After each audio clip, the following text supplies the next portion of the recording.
जैसी करनी वैसी भरनी। बूढ़ी माँ की एक प्यारी सी कहानी। सरस्वती भूख से परेशान हो गई थी। सुबह से मालती ने उसको खाने के लिए कुछ भी नहीं दिया, क्योंकि सुबह नाश्ते में उसने आलू के पराठे बनाए थे और अब वह भी खत्म हो गए थे। इसलिए सरस्वती दोपहर के खाने की राह देख रही थी।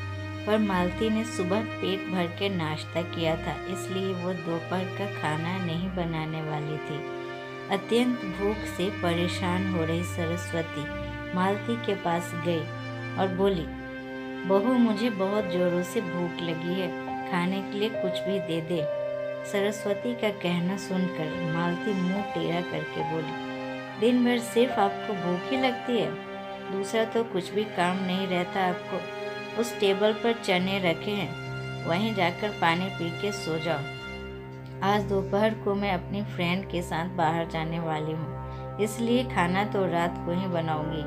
यह सुन के सरस्वती का मन उदास हो गया। फिर सरस्वती धीरे से बोली, तू कहे तो मैं खुद के लिए कुछ बना लूँ?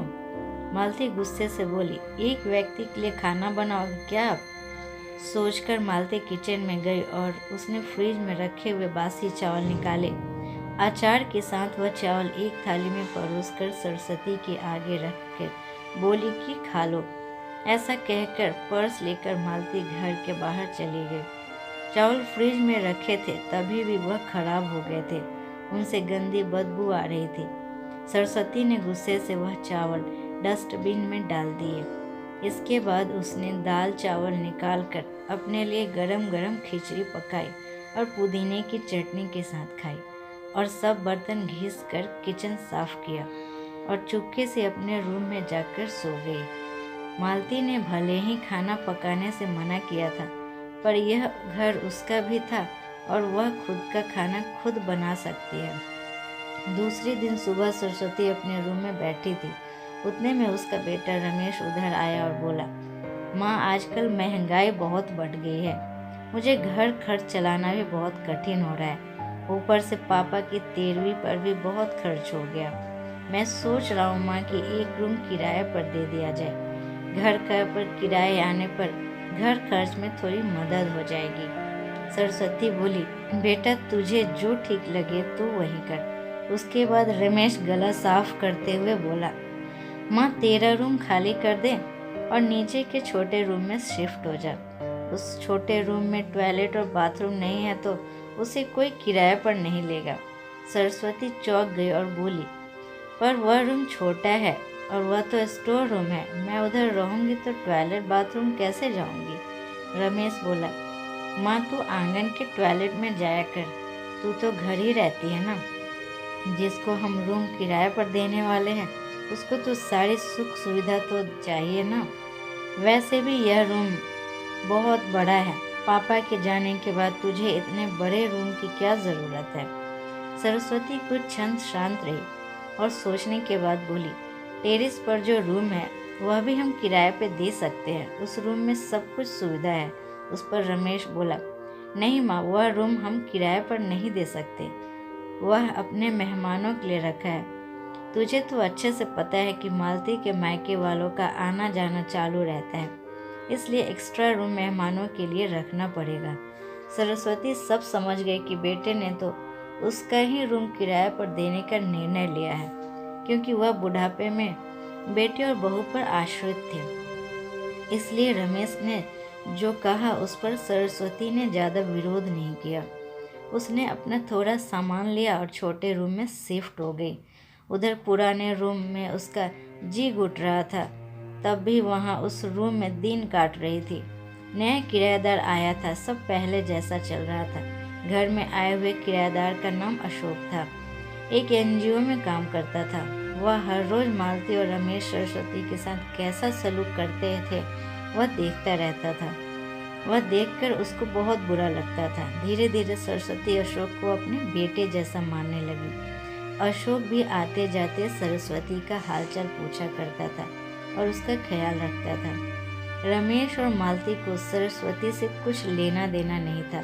मालती बचा हुआ खाना उसके थाली में रखकर जाती और बेटा तो उसकी तरफ देखता भी नहीं था। सरस्वती तो पहले ही समझ चुकी थी कि उसका बेटा अब पहले जैसा नहीं रहा, वह बदल गया है।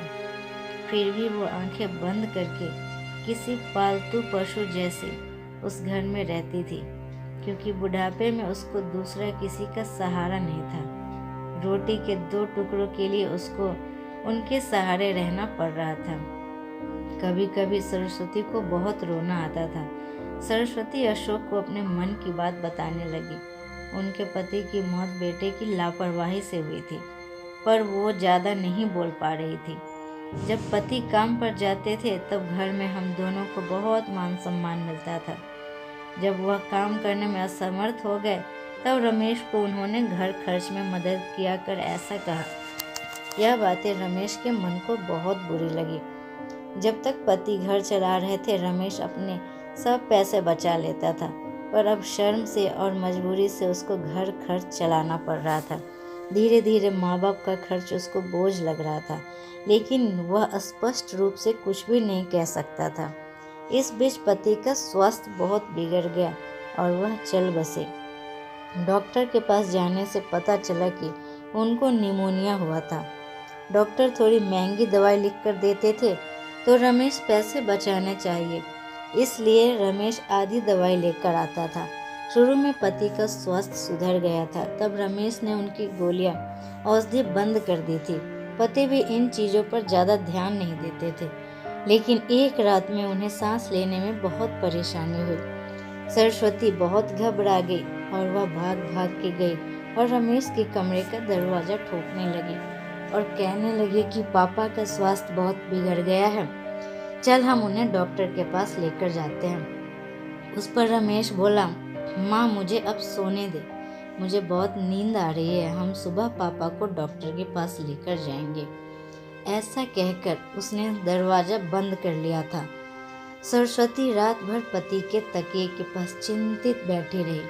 कभी छाती को तेल लगाकर मालिश कर रही थी तो कभी भाप दे रही थी, पर भगवान को कुछ अलग स्वीकार था।